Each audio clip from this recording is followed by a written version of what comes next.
જય Hind, welcome to my YouTube family. તો કેમ છો વિદ્યાર્થી મિત્રો? ભાઈ ટૂંક જ સમયમાં આવવાની છે તમારી સમક્ષ ખુશખબરી, અને ખુશખબરી સાથે હવે ભાઈ તૈયારી કરી લો મિત્રો ડોક્યુમેન્ટ વેરિફિકેશનની। જે પણ ઉમેદવારોને 100ની આસપાસ માર્ક્સ થાય છે તે તમામ શંકાને સ્થાન રાખ્યા વગર મિત્રો કરી લો ભાઈ હવે ફરી એકવાર ડોક્યુમેન્ટ વેરિફિકેશનની તૈયારી। કારણ કે તમારી ફાઇનલ આન્સર કી છે મિત્રો જુલાઈના અંત સુધીમાં આવી જશે। જુલાઈની અંતની તમારે વાટ પણ નહીં જોવી પડે, અંદાજિત 25 તારીખ આજુબાજુ અથવા તો તેની પહેલાં પણ આવી શકે છે।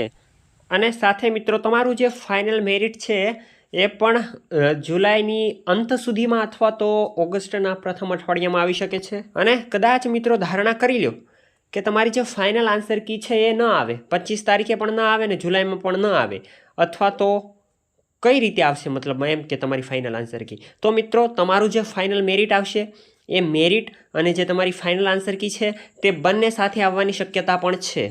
એટલે 15 ઓગસ્ટ પહેલાં તમારું ફાઇનલ મેરિટ આવવાનું છે મિત્રો।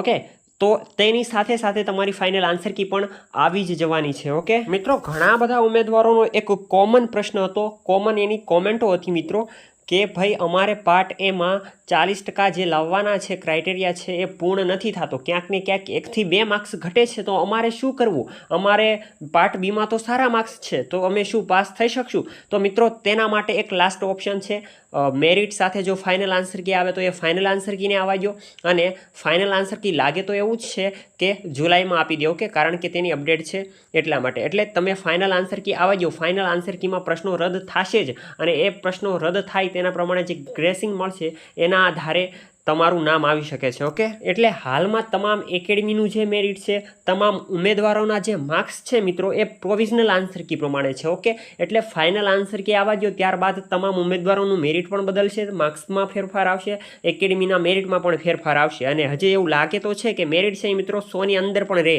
અથવા તો તમામ જેટલા પણ ઉમેદવારો છે 100ની આસપાસ જેટલા પણ ઉમેદવારો છે તેને પોઝિટિવ રહેવું। ઓકે મિત્રો, હવે આપણે વાત કરીએ મુદળ કે ડોક્યુમેન્ટ વેરિફિકેશન માટે કયા કયા ડોક્યુમેન્ટની જરૂર પડશે। તો તે પહેલાં મિત્રો વિડીયો પર નવો તો લાઇક કરી દો, ચેનલને સબસ્ક્રાઇબ કરી બેલ નોટિફિકેશન ઓલ ઉપર દબાવી દેજો।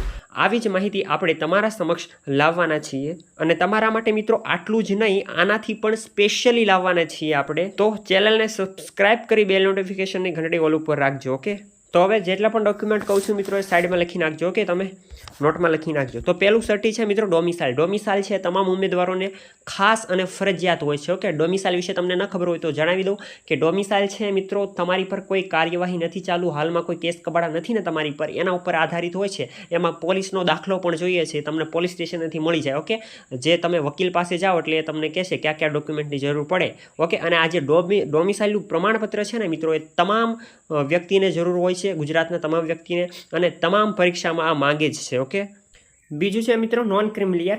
નોન ક્રિમિલિયર સર્ટી છે માત્ર ઓબીસી માટે હોય છે। ઓકે, અને નોન ક્રિમિલિયર છે મિત્રો એ 4 વર્ષ ઉપર ન થઈ જવા જોઈએ એના। ઓકે, એ પહેલાં ન કઢાવેલું જોઈએ, મતલબ 4 વર્ષથી ઓછા થયેલા હોવો જોઈએ તમે કઢાવે એના।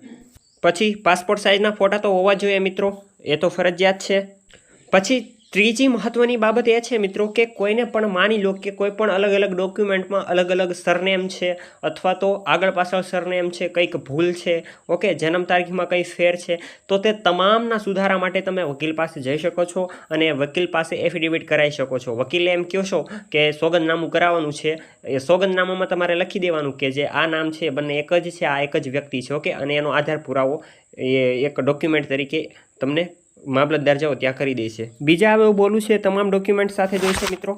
ઓકે, તો જોઈ શકો છો તમારી સ્ક્રીન ઉપર એલસી છે, પાસપોર્ટ સાઇઝના ફોટો તો આવી ગયા, 10 પાસની જે માર્કશીટ છે, પછી 12 પાસની માર્કશીટ છે।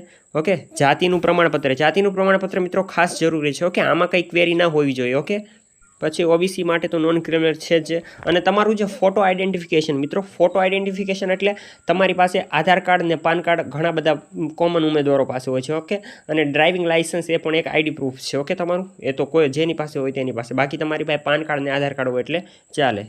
પછી એસસી અને એસટી માટે મિત્રો કાસ્ટ સર્ટિફિકેટ છે। ઓકે, અને પીએસઆઈના ઉમેદવારો માટે મિત્રો ગ્રેજ્યુએશન કરેલું સર્ટી હોય છે, જે પાસ કરેલું તેની માર્કશીટ હોય છે। ઓકે, આ પીએસઆઈના ઉમેદવારો માટે હોય છે। પછી એ બાબત એ કે ઘણા મિત્રોએ એનસીસી કરેલું હોય તો એનું સી સર્ટિફિકેટ હોય તો જ તમને માર્ક્સ મળવાપાત્ર છે। ઓકે, તો એ ધ્યાન રાખવું। બીજું છે મિત્રો એક ફરજિયાત તમારી પાસે જે તમે જ્યારે પોલીસ ફોર્મ ભર્યું એને એપ્લિકેશન ફોર્મ કહેવાય ને આ જે એપ્લિકેશન ફોર્મ છે પોલીસ ભરતીનું મિત્રો એ તમારી પાસે હોવું જરૂરી છે. હવે તો એ ન હોય તો શું કરશો મિત્રો, તમારી જે જીમેલ હશે, જે જીમેલ તમે આપેલી હશે ફોર્મમાં, એ જીમેલમાં જાઓ અને જીમેલ બોક્સમાં જાઓ અને ત્યાં સર્ચ કરો ઓજાસ, એટલે તમને એ પોલીસ ફોર્મની જે એપ્લિકેશન ફોર્મ છે એ તમને મળી જશે. ઓકે, તમારે જીમેલમાં જશે, જીમેલમાં જઈને ઓજાસ સર્ચ કરશો એટલે મિત્રો તમને મળી જશે. Okay, application form.